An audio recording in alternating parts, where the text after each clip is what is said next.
4월 과학의 달을 맞아 과학계 주요 인사와 깊이 있는 얘기를 나눠보고 있는 주민피플 시간입니다. 오늘은 500만 명의 과학기술인을 대표하는 한국과학기술단체 총연합회 차기 회장으로 선출된 이우일 서울대 교수와 함께하겠습니다. 어서 오세요. 네, 안녕하세요. 반갑습니다. 예. 자, 지난 2월이죠. 정기총회에서 20대 과총의 차기 회장으로 선출이 되셨습니다. 일단 축하드리고요. 감사합니다. 예, 자, 과총은 현 회장 임기 만료 1년 전에 차기 회장을 선출하는 그런 전통이 있던데요. 특별한 이유가 있나요? 뭐 한마디로 말씀드리면 일이 많기 때문에 그렇습니다. 예. 과총은 그 회원 단체만도 한 600여 개 되고요. 그리고 거기에 직접적인 회원만도 50만 명 정도에 이릅니다. 예. 국내 최대의 과학기술 단체입니다. 당연히 아주 다양한 관심 분야가 있고 여러 가지 사업들이 일어나고 있습니다. 예. 그래서 지금까지 하고 있던 사업을 계속 계승해 나가고 또 새로운 사업들을 만들어야 하기 때문에 1년 정도의 준비 기간이 필요하다고 생각합니다. 예, 할 일이 많아서 그런 것이다라고 말씀해 주셨는데, 자, 2017년부터 과총 부회장으로 지금 역임하고 계시잖아요. 예. 과총은 과학기술인 대다수가 모인 단체인 만큼 과학기술계의 여러 가지 목소리를 대변하고 있는 그런 단체인데, 자, 그런데 일각에서는 뭐 젊은 연구자들이나 여성 연구자들에 대한 그런 목소리는 대변하지 못하고 있다, 좀 부족하다 이런 비판이 나오고 있습니다. 여기에 대해서는 어떻게 생각하고 계신지요? 예, 아픈 곳을 콕 찔러주셨는데요. 지속적인 노력에도 불구하고 그 부분이 아직도 많이 취약합니다. 개선 노력이 필요하다고 생각합니다. 예. 잘 아시다시피 미래 사회는 두말할 필요도 없이 과학기술이 중심이 됩니다. 예. AI라든가 빅데이터라든가 뭐 자율주행처럼 우리 일상을 바꿀 여러 가지 변화들이 모두 과학기술에 바탕을 두고 있습니다. 예. 국가가 발전하려면 우수한 젊은이들이 과학기술에 보다 흥미를 느끼고 더 많이 유입될 수 있도록 분위기를 만들어야 합니다. 예. 여성도 마찬가지입니다. 네. 아직도 우리나라에서는 과학기술을 남성의 영역으로 치부하고 있습니다. 예. 크게 잘못된 생각이고 바꾸지 않으면 앞으로 우리가 겪을 인구 절벽 시대 그리고 4차 산업혁명 시대에도 제대로 대응할 수 없습니다. 예. 그래서 젊은이와 여성의 참여는 이제 필수이고요. 우선 여성 및 젊은 과학자들이 자유롭게 활동할 수 있도록 다양한 프로그램을 만들어 보려고 합니다. 예. 그리고 무엇보다 중요한 것은 이런 프로그램들이 그 기획부터 처음부터 실행에 이르기까지 직접 당사자들이 뛰게 그렇게 만들어야 한다는 것입니다. 예. 그렇게 시도해 보려고 합니다. 네, 앞으로 그 부분에 대한 노력도 부탁드리고요. 예, 이어서 또 과학기술계는 국민생활과학자문단을 통해서 과학적 소통을 강화하려는 노력들을 하고 있죠. 자, 그런데 현실에서는 여러 가지 과학적 데이터나 그런 의견들이 정책 반영으로 되어 있지는 않다 이런 목소리도 함께 나오고 있습니다. 여기에 대해서는 그 이유가 뭐라고 생각하시는지 궁금한데요. 먼저 그 과학기술계의 이제 책임을 말씀을 드리자면 과학기술계가 신뢰성 있는 객관적인 데이터를 제공할 수 있어야 합니다. 예. 그런데 우리 과학기술계가 이런 면을 다소 소홀히 해온 면이 없잖아 있었다고 봅니다. 예. 그렇지만 한편 정책 기반자들도 과학기술 전문가가 제공하는 객관적인 데이터를 존중하고 여기 기반을 둔 정책을 수립해야 하는데 데이터를 특정 목적에 유리한 목적으로만 그런 쪽으로만 해석한다든가 예. 또 그에 기반을 둔 정책을 수입해서 밀어붙이는 그런 경향이 있습니다.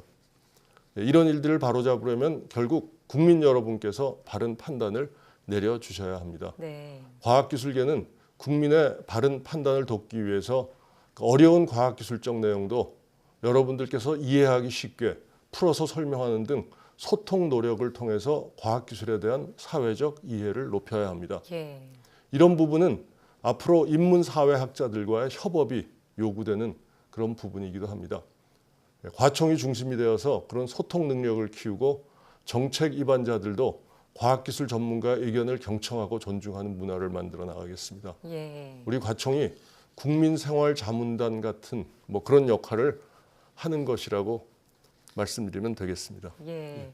자, 국민의 과학적 이해를 높이는 일은 저희 YTN 사이언스의 그런 모토와도 관련이 있다는 맞습니다. 생각이 들고요. 자, 또 요즘 화두인 게 바로 남북협력과 미세먼지 등 여러 가지 이슈인데 이런 사회적 이슈들도 이제 과학기술과는 때려야 뗄 수 없는 그런 관계가 되어 있습니다.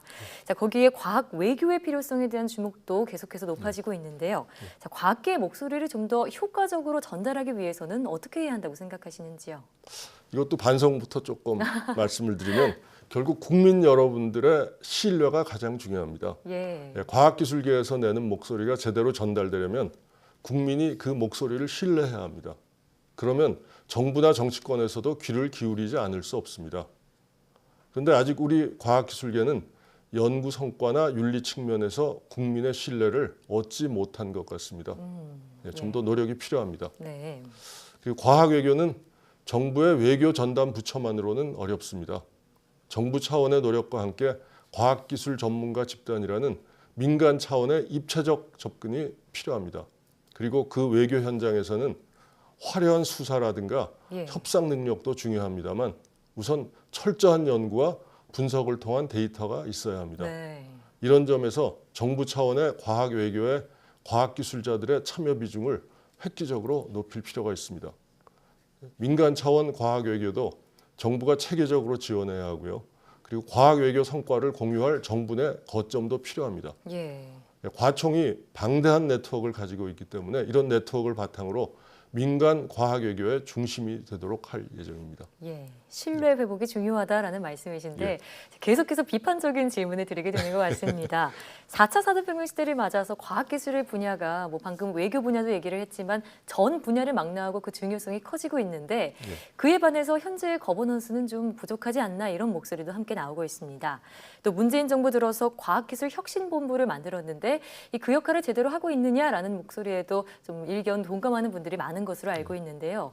여기에 대해서 교수님은 어떻게 생각하고 계신가요? 예, 이 거버넌스는 물론 아주 중요합니다. 예. 과학기술혁신본부라는 새로운 조직도 그런 인식하에서 만들어졌다고 생각합니다. 또 노무현 정부 때는 과학기술혁신본부가 상당히 성공적으로 운영되었던 것도 사실입니다. 예. 그렇지만 조직이 힘을 가지고 부여된 임무를 제대로 수행하기 위해서는 거기에 걸맞은 권한이 부여되어야 한다고 생각합니다. 예. 보다 자율적이고 독립성이 강화된 예산권이 필요합니다. 또 청와대 과학기술보좌관을 수석급으로 격상시키고 최고 정책 책임자가 과학기술에 관심이 있는 것을 보여주어야 합니다. 예.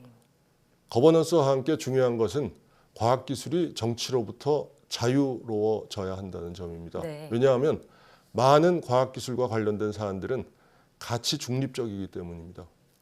미국의 경우에 대통령이나 국회 자문위원회 형식으로 모든 정책과 예산이 결정되고 있습니다. 그리고 그 자문위원들은 과학기술 전문가들로 구성되어 있고 임기는 대통령 임기와 상관없이 장기간 활동을 보장하고 있습니다. 예. 뭐 이런 점들을 참고할 필요가 있다고 생각합니다. 네, 독립성이 강화된 예산안의 중요성 말씀을 하셨습니다.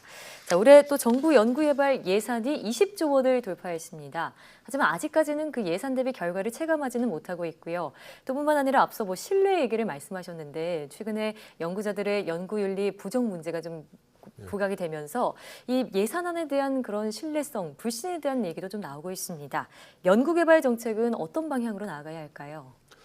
뭐 지금 방금 말씀해 주신 것과 같이 그동안 국가 연구개발 예산은 지속적으로 증가해 왔습니다. 예. 그럼 뭐 당연히 국민 세금을 쏟아붓는데 도대체 무슨 성과를 거두고 있는 것인가 회의적인 시각이 나오는 것도 어찌 보면 자연스러운 일입니다. 예. 그렇지만 연구개발은 이렇게 비유를 드리겠습니다. 마치 아주 맛있는 요리를 하나를 개발하기 위해서 수많은 시행착오를 겪어야 하는 것과 비슷합니다. 네. 다시 말씀드리면 축적이 필요합니다. 올해 왕창 투자한다고 해서 그 결과가 내년에 당장 나오지는 않습니다. 예.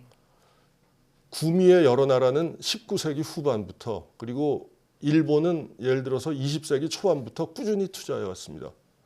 그런데 우리나라는 1960년대 이후부터 비로소 투자가 조금이나마 시작이 되었고 네. 본격적인 투자는 1990년대 중반 이후부터입니다. 그래서 조금 더 인내심을 가지고 투자하고 지켜보아 주시면 결과들이 나올 것이라 확신합니다. 예. 물론 뭐 정량적인 지표 일변도로 흘러가고 있는 평가와 관련된 문제같이 고쳐야 할 점들이 많이 있습니다. 네. 그리고 말씀하신 윤리 문제는 뭐 유구무원입니다. 바뀌어야 합니다. 그렇지만 변명을 조금 하자면 과학기술 윤리 문제로 지적된 경우는 전체 연구 과제가 5만여 개가 있는데요. 그것 전부 다 감사한 결과 0.4% 정도에서 발견이 되었습니다. 네, 매우 소수란 말씀이시죠. 예.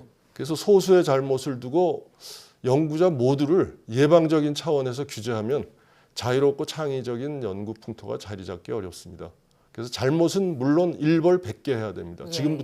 지금보다 더 강하게 벌하되 자유로운 연구 환경을 저해하지 않는 그런 그 풍토를 좀 만들어 주셨으면 합니다. 네, 그러니까 연구자의 도덕적 해이 문제에는 무관용 원칙으로 대응해야 한다 이런 예, 말씀이시고요. 그렇습니다. 자, 또 교수님은 과총 회장 출마 소견서에 소통과 융합을 강조하시면서 과총의 체질 개선이라는 말을 언급을 하셨습니다. 자, 임기 시작하려면 약 1년 정도 남아 있는데요. 앞으로 어떻게 과총을 꾸려나갈 계획이신지요?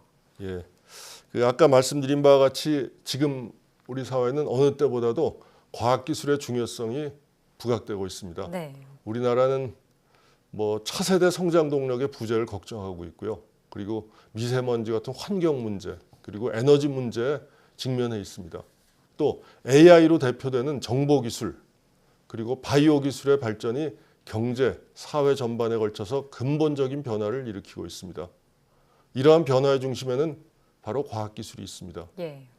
그래서 이런 불확실과 혼돈의 시대에서 과학기술의 역할이 어느 때보다도 더 중요합니다.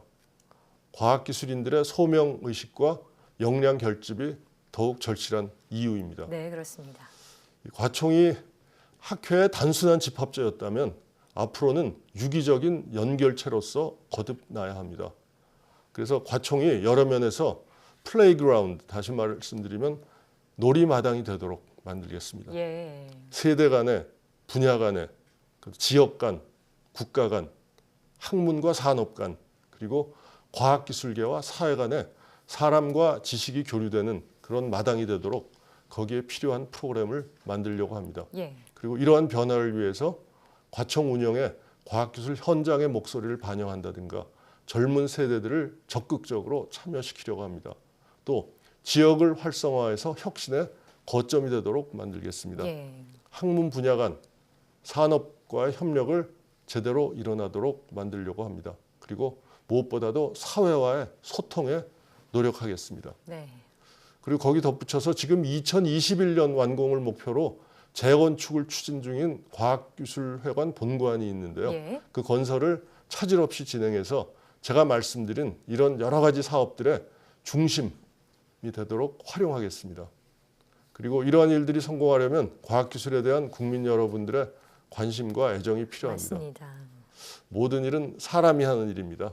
그리고 과학기술도 예외가 아닙니다. 네. 그래서 앞으로 더더욱 애정과 관심을 가지고 지켜봐 주시면 감사하겠습니다. 예. 자, 앞으로 2020년부터 3년간 과총을 이끌어 주실 텐데요. 예. 이 과학기술계를 잇는 플랫폼이 되겠다, 모든 예. 영역을 이끌도록 하겠다라고 밝힌 그런 포부 꼭 예. 이루어주시길 부탁드리겠습니다. 감사합니다. 예, 지금까지 한국과총의 차기 회장으로 선출된 이우일 서울대 명예교수와 얘기 나눠봤습니다. 오늘 말씀 고맙습니다. 네, 감사합니다.